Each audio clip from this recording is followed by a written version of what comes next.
Hello everyone, this is attorney Marco Schiavo at Simmons and Schiavo. I'm here with a very important guest today, none other than my law partner Ken Simmons. Hi Marco. Hi Ken. Are you ready to do a podcast today? Yep, I am. All right, we're going to do a podcast on questions that we often get about probate.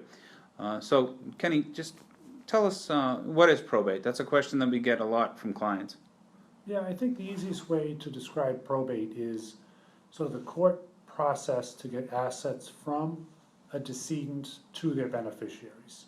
So thinking of assets that don't have a joint owner, don't have a beneficiary, they're just in one person's name and they've passed, how do we get them to the beneficiary?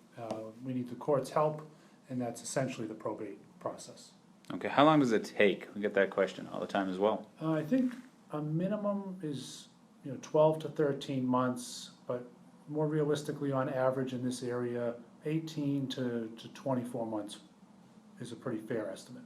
Okay, and we see clients that own real estate, and the question is, how long is the real estate tied up in probate? If someone wants to sell a house, how quickly can they do it?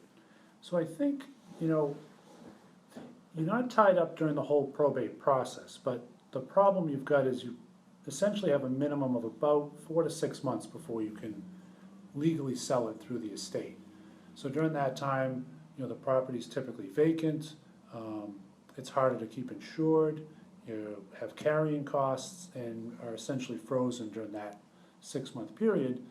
And if it's during the course of the winter, now you're heating it, so there's a lot of headaches with even a 6-month wait. So not the full 18 months or 24 months, but you still have some time that has to go by before you can properly list it and sell it. Okay, and let's just go over a little bit, what does probate mean? What are some of the documents that are needed for the probate file? You get a handful of things for the court. You've got a petition, you have forms that disclose beneficiaries if there's a will. You have a form that discloses the heirs who would inherit if there were no will. You have affidavits regarding statements that no one's in the military serving overseas. You have a decree, and of course the will and the death certificate. Okay, and a question that we get again all the time is there's actually a misconception that people have that if they have a will, they're avoiding probate, and that is not the case.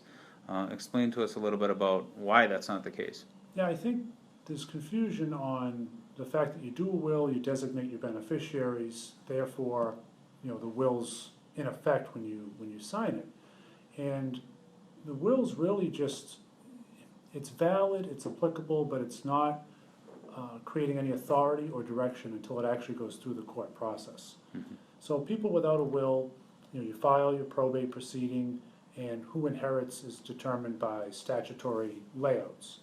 When you have a will, you're getting away from the state mandated distribution and creating your own and carrying out your wishes, but it's not validated until it's actually gone through the probate process. Okay, and with the probate process, of course, everything is disclosed. All of the assets of the decedent are disclosed, so there's a lack of privacy there as well. Yep, it's all public information. Okay, so now we get the question, of course, how do we avoid probate? We don't want to go through this process. How do we avoid it? I think the most effective way is with a trust, whether it's revocable, irrevocable. A trust is going to create the privacy, eliminate the court system, and really kind of organize an estate plan to carry out your wishes without all of this publicity, cost, time. It's just a much better way to go. Some assets could go through beneficiary designations like retirement accounts, life insurance, joint ownership. Oftentimes we'll see with husband and wife. All those things avoid probate, but I think ultimately a trust is the best vehicle to accomplish that. Right, and making sure that your assets are aligned with the trust itself. Mm-hmm. Yep. So I think that sums it up. If you need any more information, please visit our website, www.simmonsandSchiavo.com, www.simmonsandSchiavo.com. Simmons, and Schiavo, Schiavo,